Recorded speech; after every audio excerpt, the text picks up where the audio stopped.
नमस्कार दोस्तों, स्वागत है आप सभी का। इस वीडियो में हम बात करेंगे प्रोटीन रिवॉल्यूशन के बारे में, जिसका एम है प्रोटीन की अवेलेबिलिटी और उसकी कंजम्पशन को राइज करना। तो इसके लिए क्या क्या कदम उठाए गए, क्या क्या इनिशिएटिव्स उठाए गए, इसका एम क्या है, इसके फादर कौन है, सारी चीज़ों को हम विस्तार से इस वीडियो में कवर करने वाले हैं। आप इस वीडियो को अंत तक देखिएगा, आपके एग्जामिनेशन के लिए काफ़ी इंपॉर्टेंट है। अगर आप चैनल पर नए हो तो चैनल को सब्सक्राइब अवश्य करिएगा। Politics, economy, GK, geography, science, ecology की तमाम वीडियोस को देखने के लिए एक बार हमारी प्लेलिस्ट को चेक करिएगा। आप किसी भी एग्जाम की तैयारी कर रहे हो, हमारी प्लेलिस्ट को कंटेफे की बाकी वीडियोस को देख के आपको काफ़ी हेल्प मिलने वाली है, इसलिए समय निकाल के हमारे चैनल को जरूर चेक करेगा। चलिए दोस्तों, शुरुआत करते हैं। देखिए, प्रोटीन रिवॉल्यूशन ये है क्या। भारत की डाइट में, इंडियन डाइट में प्रोटीन की अवेलेबिलिटी और प्रोटीन की कंजम्पशन, इसका ट्रिमेंडस राइज यानी इसको बढ़ाना, ये है प्रोटीन रिवॉल्यूशन। एक ऐसा रिवॉल्यूशन जिसके माध्यम से भारत की डाइट में प्रोटीन की अवेलेबिलिटी और उसकी कंजम्पशन को इंक्रीज़ किया या ट्रिमेंडस राइज उसमें हुआ, उसको हम कहेंगे प्रोटीन रिवॉल्यूशन। प्रोटीन रिवॉल्यूशन को इंट्रोड्यूस किया था भारत के इस समय के प्रधानमंत्री श्री नरेंद्र मोदी जी ने, यहाँ पे आप देख सकते हैं। तो इसीलिए इनको father of the protein revolution बोला जाता है हमारे भारत में। तो सीधा सवाल पूछा जा सकता है, देखो ऐसे और भी काफ़ी एग्रीकल्चर रिवॉल्यूशंस को मैंने कवर किया है, जैसे green revolution, white revolution, black revolution, blue revolution, pink revolution, evergreen revolution, rainbow revolution. तो इन सारे रिवॉल्यूशंस को मैंने ऑलरेडी कवर किया है। जाइए मेरी प्लेलिस्ट में एग्रीकल्चर रिवॉल्यूशंस, वहाँ पे आपको सारे रिवॉल्यूशंस मिल जाएंगे और इस प्लेलिस्ट का लिंक आपको डिस्क्रिप्शन में भी मिल जाएगा। तो हर एक रिवॉल्यूशन में मैंने आपको उनका फादर बताया है और मैंने आपको कहा है कि सीधा सवाल इससे पूछ लिया जाता है, या तो ये पूछा जाएगा भैया बताओ प्रोटीन रिवॉल्यूशन या XYZ रिवॉल्यूशन है, ये किसके लिए आया, और दूसरा किसके फादर कौन थे। ये एक बहुत ही टिपिकल क्वेश्चन है जो पूछ लिया जाता है, तो इसलिए आपने ध्यान रखना है। पूछा जा सकता है कि प्रोटीन रिवॉल्यूशन के फादर कौन हैं, तो भारत में प्रोटीन रिवॉल्यूशन के फादर प्रधानमंत्री श्री नरेंद्र मोदी जी हैं। अब देखिए, प्रोटीन सबसे पहले बात है कि होते क्या हैं। ये स्पेशलाइज्ड फॉर्म ऑफ सब्सटेंस है जहाँ पे कुछ केमिकल्स जैसे कि अमाइनो एसिड्स, ध्यान रखिएगा ये भी पूछा जा सकता है और कई एग्जामिनेशन में पूछा भी गया है कि प्रोटीन के बिल्डिंग ब्लॉक्स क्या होते हैं। तो क्या होते हैं? Amino acids.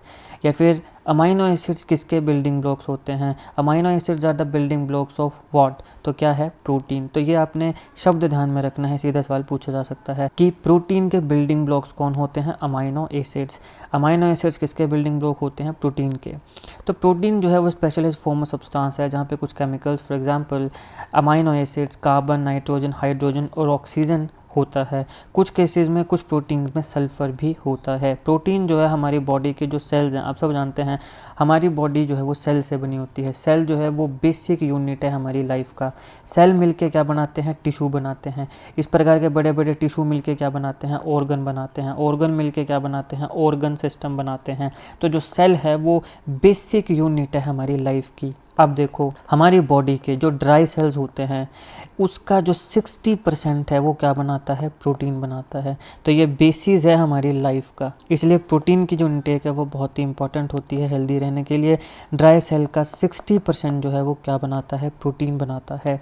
और ये फंडामेंटल बिल्डिंग ब्लॉक्स भी होते हैं लाइफ के काफ़ी स्ट्रक्चर और लाइफ के फंक्शंस के लिए। अब यहाँ पे प्रोटीन हम लें किससे? एग्स हैं, लेंटिल्स हैं, पल्सीज हैं, फ़िश है, मीट है, मिल्क हैं और बाकी डेयरी प्रोडक्ट्स हैं। ये मेन सोर्स होते हैं प्रोटीन के। बाकी डेयरी प्रोडक्ट्स में जो सबसे ज़बरदस्त सोर्स आता है वो आता है पनीर। आपने देखा होगा कई जिम वाले काफ़ी पनीर खाते हैं, खासकर जो वेजिटेरियन होते हैं, जो वेजिटेरियन जिम जाते हैं वो पनीर बड़ा खाते हैं, क्योंकि पनीर जो है वो बड़ा रिच सोर्स होता है प्रोटीन का। मशरूम बड़ा रिच सोर्स है प्रोटीन का। तो ये सारे मेन सोर्सेज माने जाते हैं प्रोटीन के, जहाँ पे डेयरी प्रोडक्ट्स आते हैं जैसे कि पनीर, मिल्क है, मीट है, फ़िश है, पल्सेस हैं, लेंटिल्स हैं और एग्स हैं। ये हमारी बॉडी की ग्रोथ और बॉडी की मेंटेनेंस में एड करते हैं, मदद करते हैं। जो हाई प्रोटीन डाइट होती है उसके बड़े हेल्थ एडवांटेजेस होते हैं। फॉर एग्जांपल कि हमारे बॉडी में, जैसे आपने मान लो एक्सरसाइज करी है, आप सबको पता है एक्सरसाइज करते हैं तो क्या होता है? हमारे मसल्स फटते हैं, फिर नए बनते हैं। और फिर अगर मान लो कहीं पे इंजरी हुई है तो यहाँ पे इन केसेस में, चाहे वो हम एक्सरसाइज करें या फिर इंजरी करें, हमें हीलिंग की ज़रूरत है।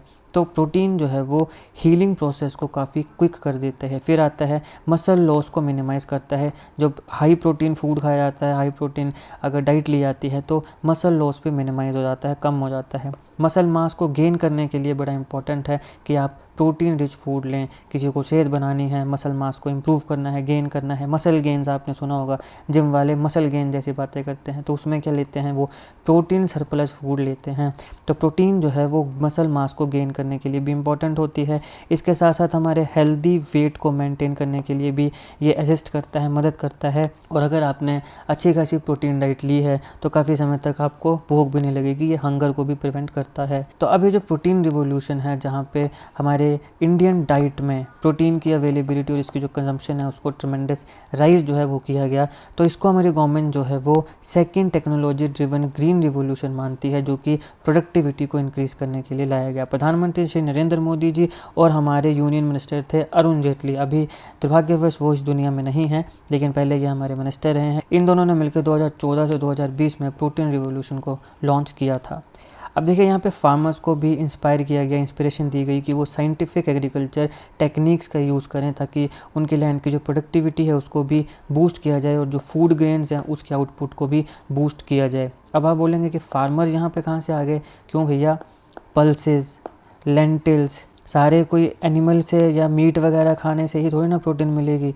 आपके पास पल्सेस हैं, लेंटिल्स हैं, ये भी तो काफ़ी ज़्यादा प्रोटीन आपको दे रहे हैं। और इसको कौन उगा रहा है? हमारा किसान उगा रहा है। तो यहाँ पर साइंटिफिक एग्रीकल्चरल टेक्निक्स को यूज़ करने के लिए भी हमारे जो फार्मर्स हैं उनको इंस्पायर किया गया ताकि उनकी लैंड और जो फूड ग्रेन है उन दोनों की आउटपुट और प्रोडक्टिविटी को बूस्ट किया जा सके।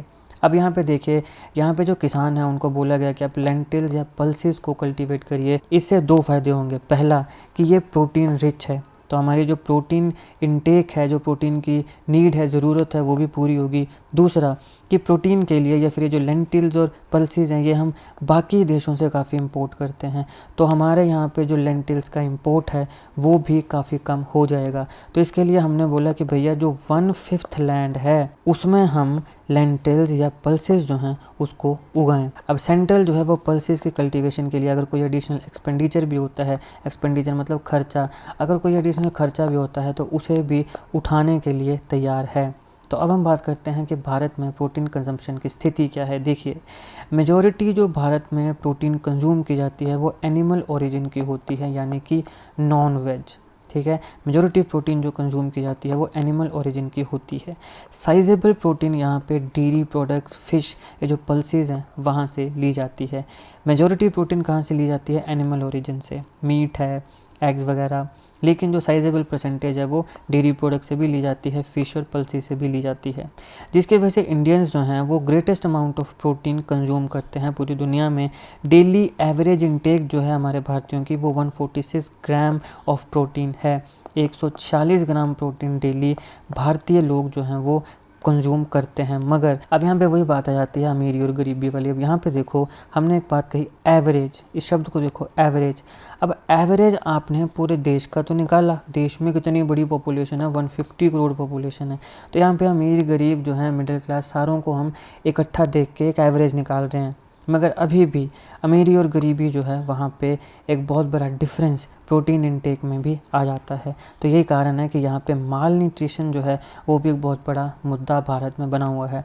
माल न्यूट्रिशन क्या होता है? प्रोटीन की कमी जब शरीर में होती है उसको माल न्यूट्रिशन बोलते हैं। इस रिलेटेड कुछ इंपॉर्टेंट फैक्ट्स मैं आपको आगे बताता हूँ। अब देखो, यहाँ पे डेमोन्स्ट्रेट किया गया है, यहाँ पे ऐसे कई हमारे पास साइंटिफिक रिसर्च हैं जो ये बताते हैं कि अगर ज़्यादा प्रोटीन को कंज्यूम किया जाए तो इससे काफ़ी ज़्यादा एडवांटेजेस हो सकते हैं। कैसे? देखिए, ये मसल ग्रोथ में काम करता है, स्ट्रेंथ में काम करता है और क्रॉनिक डिजीज़ का जो रिस्क होता है उसको भी काफ़ी हद तक डिक्रीज़ करता है। अब यहाँ पे बात करते हैं एग्रीटेक फंड की। देखिए, ये जो फंड है इसे फार्मिंग की प्रॉफिटेबिलिटी को इंक्रीज़ करने के लिए और कंपटीशन के लेवल को इंक्रीज़ करने के लिए यूटिलाइज़ किया जाएगा। गवर्नमेंट ने ये फंड बनाया है जिसका यूटिलाइजेशन किस चीज़ के लिए किया जाएगा? किसानों की प्रॉफिटेबिलिटी को इंक्रीज़ करने के लिए, कंपटीशन के लेवल को इंक्रीज़ करने के लिए। फिर आता है वेयर हाउस कैपेसिटी को इंक्रीज़ करने के लिए भी यहाँ पे फंड बनाया गया है। अब देखो, यहाँ पे जब खेतीबाड़ी होती है तो फिर उसके बाद वो जो भी चीज़ें हैं, चाहे आटा, चावल, जो भी चीज़ें हैं, वो किसानों से एमएसपी के ऊपर जो सरकार है वो ले लेती है। फिर उसको रखती कहाँ है? वेयर हाउस में रखती है। तो वेयर हाउस की कैपेसिटी को भी इंक्रीज़ करना पड़ेगा। अब आप बोल रहे हो अभी ज़्यादा दालें उगाओ, ज़्यादा चावल या आटा उगाओ, तो उसको रखने के लिए भी तो जगह चाहिए। तो वेयर हाउस की जो कैपेसिटी है उसको भी इंक्रीज़ करने के लिए फ़ंड बनाया गया है। इसके लिए 5,000 करोड़ का जो फंड है उसको एलोकेट किया गया है। अब हम इस प्रोटीन रिवोल्यूशन के कुछ इंपॉर्टेंट फीचर्स को देख लेते हैं। देखिए, सबसे पहला आता है प्राइस स्टेबलाइजेशन ग्रांट्स। यहाँ पे कुछ ग्रांट्स दी गई जिससे जो प्राइस है उसको स्टेबलाइज किया जा सके। किसान को वोलेटिलिटी से प्रोटेक्ट करने के लिए गवर्नमेंट ने 500 करोड़ के जो प्राइस स्टेबलाइजेशन की ग्रांट है वो इस रिवोल्यूशन के तहत दी है। दूसरा आता है किसान टीवी चैनल। क्यों इंपॉर्टेंट है? देखिए, गवर्नमेंट ने किसान टीवी चैनल को लॉन्च किया ताकि किसानों को एजुकेट किया जाए। किस चीज़ के लिए एजुकेट किया जाए कि अलग अलग प्रकार के जो इफ़ेक्टिव फार्मिंग मेथड्स हैं उसके लिए एजुकेट किया जाए। इफ़ेक्टिव फार्मिंग होगी तो ज़्यादा आउटपुट निकलेगी। दूसरा, वाटर कंजर्वेशन स्ट्रेटेजीज़। पानी निरंतर कम होता जा रहा है तो वाटर कंजर्वेशन स्ट्रेटेजीज़ भी यहाँ पे किसान टीवी चैनल में दिखाई जाती हैं, जहाँ पे प्रैक्टिकल और थ्योरेटिकल अंडरस्टैंडिंग दी जाती है एग्रीकल्चर इंडस्ट्री की। ये इंपॉर्टेंस है किसान टीवी चैनल की। Mission mode strategy. अब ये मिशन मोड पे ये सारा रिवोल्यूशन हुआ 2014 से लेके तो 2020 तक का जो समय था वहाँ पे ये मिशन मोड पे चलाया गया। तो भैया इतनी क्या जल्दी थी कि 5 साल में आपने मिशन मोड पे काम किया? इसका सबसे बड़ा कारण है माल न्यूट्रिशन। देखिए, इसका जो चीफ कंसर्न है वो है माल न्यूट्रिशन का इशू।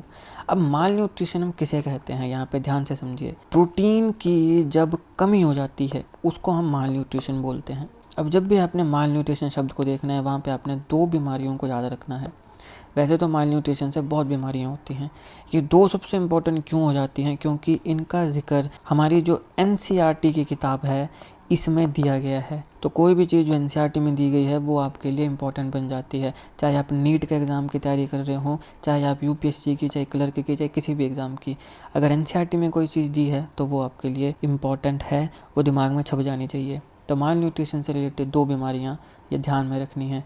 एक आती है मैरस्मस, दूसरी आती है क्वाशियोरकर। MARASMUS और KWASHIORKAR, क्वाशियोरकर। ये 2 बीमारियां हैं जो माल न्यूट्रिशन से होती हैं। इनका जिक्र हमारी NCERT की किताब में है, अपने ध्यान में रखना है। तो अब यहाँ पे जो प्रोटीन रिवोल्यूशन है इसका जो मेन कंसर्न है वो है माल न्यूट्रिशन का इशू, कि कैसे हम माल न्यूट्रिशन को कम करें या ख़त्म करें। इसलिए यहाँ पे मिशन मोड स्ट्रेटेजी जो है वो काफ़ी क्रिटिकल बन जाती है इस रिवोल्यूशन के लिए, ताकि राइजिंग माल न्यूट्रिशन, जो माल न्यूट्रिशन बढ़ रहा है देश की जनता में, ये जो प्रॉब्लम है माल न्यूट्रिशन के बढ़ने की, इसको कंट्रोल किया जा सके। फिर आता है अफोर्डेबल हेल्थ केयर। अब इस रिवोल्यूशन के तहत गवर्नमेंट ने अपना जो अफोर्डेबल हेल्थ केयर की एक्सेस है उसको एक्सपेंड करने की भी बात कही इसी प्रोटीन रिवोल्यूशन के पीरियड में, ताकि हॉस्पिटल्स को अच्छे से इक्विप किया जा सके बेटर टेक्नोलॉजी के साथ और इक्विपमेंट के साथ, ताकि हमारे भारत में जो ट्रीटमेंट का स्टैंडर्ड है उसको भी रेज किया जा सके। फिर आता है कंटेम्प्रेरी रूरल रिसर्च सेंटर। देखिए, अगर आपने प्रोटीन को बढ़ाना है या कोई भी नई चीज़ आपने करनी है, वहाँ पे सबसे इम्पोर्टेंट चीज़ होती है साइंटिफिक रिसर्च, ताकि हम, ऐसा नहीं है कि पुराने जो तरीके हैं उससे लगे रहें कि ठीक है भैया कभी ना कभी तो कोई रिज़ल्ट आएगा। नहीं, हमें एक नए जो टेक्नोलॉजी है उसको यूज़ करना पड़ता है, तो इसलिए यहाँ पे रिसर्च अनिवार्य होता है। तो इस रिसर्च के लिए 15 contemporary rural health research centre बनाए गए, जो कि रूरल पॉपुलेशन के जो वेलबींग है उसके लिए डेडिकेटेड हैं। वहाँ पे ये रूरल पॉपुलेशन को स्टडी करेंगे, उनके वेलबींग के लिए काम करेंगे। नेशनल कॉमन मार्केट के ऊपर काम हुआ। स्टेट गवर्नमेंट्स और सेंट्रल गवर्नमेंट ने कोलैबोरेट करके नेशनल कॉमन मार्केट को क्रिएट किया, ताकि किसान जो है उसको कोई भी दिक्कत ना हो। Agriculture produce marketing committee act जो है इसे मॉडिफाई किया गया ताकि प्राइवेट सेक्टर जो है इसे भी क्रिएट किया जा सके। तो प्राइवेट सेक्टर से भी यहाँ पे किसानों के लिए फ़ायदा हो सकता है। एग्रीकल्चर रिसर्च सेंटर्स बनाए गए। अब देखिए, फार्मर्स को अप्रोप्रिएट क्वांटिटी देनी है सीड्स की, वाटर की, फर्टिलाइजर्स की, इसलिए एग्रीकल्चर रिसर्च सेंटर्स, लेबोरेटरी और कॉलेजेस जो हैं उन्हें बनाया गया ताकि अच्छे से हम एग्रीकल्चर के ऊपर रिसर्च कर सकें और किसानों की जो स्थिति है उसको सुधार सकें। ये इंस्टीट्यूशन क्या करेंगे, अलग अलग रीजन्स में सॉइल हेल्थ को टेस्ट करने का काम करेंगे। फिर एक सबसे इम्पोर्टेंट सॉइल हेल्थ कार्ड है, काफ़ी फेमस है, ये एक बहुत ज़बरदस्त स्कीम चली हुई है। अब देखिए, अगर किसी किसान की मिट्टी में, सॉइल में कुछ कमी है तो उसको बताया जाए भाई यहाँ पे क्या क्या इनएडिक्वेसीज़ हैं, क्या कमियाँ हैं। जैसे कि फर्टिलाइज़र है तो किस प्रकार के फर्टिलाइज़र की ज़रूरत है, कौन सी क्रॉप जो है वो ज़्यादा यहाँ पे आउटपुट देगी, इन सब चीज़ों के लिए सॉइल हेल्थ कार्ड जो है वो बनाया गया है। देखिए, 100 करोड़ से ज़्यादा यहाँ पे इन्वेस्टमेंट हुई है हर एक फार्मर जो है उसको ये सारी इन्फॉर्मेशन प्रोवाइड करने के लिए सॉइल हेल्थ कार्ड के माध्यम से, और 56 करोड़ जो है वो मोबाइल सॉइल टेस्टिंग लेबोरेटरीज़ के लिए भी इन्वेस्ट हुआ है। अब यहाँ पे हमने पूरा देख लिया कि भैया क्या हुआ, इसका मतलब क्या है, लेकिन अब देखते हैं कि इसका फ़ायदा क्या हुआ, आउटकम क्या है प्रोटीन रिवोल्यूशन की। देखिए, भारत की जो फार्मिंग इंडस्ट्री है उसमें 4% जो है वो एक्सपैंड हुआ, या 4% इंक्रीज़ हुई है प्रोटीन रिवोल्यूशन के रिज़ल्ट में। हमारे यहाँ पे जो फार्मर्स जो बेचारे जैसे डेट ट्रैप में फंस जाते थे कि मतलब उन्होंने बैंक से पैसा लिया, वो उसको नहीं चुका पा रहे हैं, तो उनके लिए भी जो इंटरेस्ट रेट है उसको 3% एग्रीकल्चर लोन पे शॉर्ट टर्म के लिए कर दिया गया है। अब देखिए यहाँ पे 500 landless farmers, financial support, soil health cards, mobile soil testing facilities और जो एग्रीटेक मनी है उसे प्रोवाइड किया जा रहा है। स्टेट फूड और ड्रग रेगुलेटरी इंस्टीट्यूशंस को इन्हांस करने के लिए इस रिवोल्यूशन के तहत फाइनेंशियल सपोर्ट दी जा रही है, ताकि ज़्यादा से ज़्यादा फूड एंड ड्रग लैब्स जो हैं उसे कंस्ट्रक्ट किया जा सके, ताकि उसके ऊपर अच्छे से रिसर्च हो सके और माल न्यूट्रिशन जो है उसको हम कम्बैट कर सकें। 31 ऑलरेडी ऑपरेटिंग लेबोरेटरीज़ हैं और निरंतर नई लेबोरेटरीज़ जो हैं ड्रग टेस्टिंग के लिए वो इस्टेब्लिश की जा रही हैं। तो यह है दोस्तों प्रोटीन रिवोल्यूशन। यहाँ पे हमने देखा इसकी हिस्ट्री क्या है, कब से कब इसको लॉन्च किया गया, इसका क्या एम है, कैसे इसको पूरा किया गया, माल न्यूट्रिशन क्या है, कैसे इसको कम किया जाएगा प्रोटीन रिवोल्यूशन के तहत या कम किया गया, और प्रोटीन रिवोल्यूशन की आउटकम क्या आई, सारी चीज़ों को विस्तार से हमने कवर कर लिया है। अगर आपको वीडियो अच्छी लगे तो लाइक करिएगा, शेयर करिएगा। बाकी जितने भी एग्रीकल्चर रिवोल्यूशन है, white revolution, black revolution, green revolution, blue revolution, rainbow revolution, pink revolution, इन सारों को मैंने अच्छे से कवर किया है। जाइए मेरी प्लेलिस्ट में एग्रीकल्चर रिवोल्यूशन, वहाँ पे आपको सारे इंपॉर्टेंट रिवोल्यूशंस मिल जाएंगे, और इस प्लेलिस्ट का लिंक मैं आपको डिस्क्रिप्शन में दे दूँगा, तो एक बार जरूर चेक करिएगा। जीके कंट्री और जीके टिक्स से ऐसी वीडियोज़ के लिए हमारे चैनल को सब्सक्राइब करिएगा, बेल आइकन को जरूर दबा दीजिएगा, ताकि किसी भी वीडियो की नोटिफिकेशन आपसे मिस ना हो। आपका बहुत बहुत धन्यवाद।